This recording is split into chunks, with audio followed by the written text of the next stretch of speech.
8 до 10% од популацијата има одреден степен на хронична бубрежна болест. Во раните стадиуми болеста е без симптоми, а се случува тивко и пациентите воопшто не знаат дека ја имаат. Најчестите причини за оваа болест се покачен крвен притисок, артериска хипертензија и дијабет.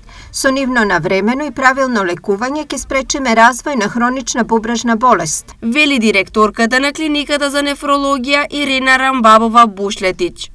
Во нашата држава бројот на пациенти кои имаат потреба од хроничен хемодијализен третман се движи помеѓу 1300 до 1600 лица. Освен на клиниката за нефрологија, каде секојдневно се третираат пациенти кои одат на дијализа, хемодијализен третман се врши и во уште неколку центри за дијализа низ државата, а го има и во склопот на Штипската клиничка болница. Во исто време за трансплантација чекаат од 130 до 160 пациенти, но оваа бројка, како што нагласува директорката на клиниката за нефрологија, е променлива бидејќи постојано се врши обновување на испитувањата на потенцијалните приматели на бубрек. Досега во земјава извршени се трансплантации кај 250 пациенти, а најголем број вакви интервенции од почина донор извршени се во 2021 година.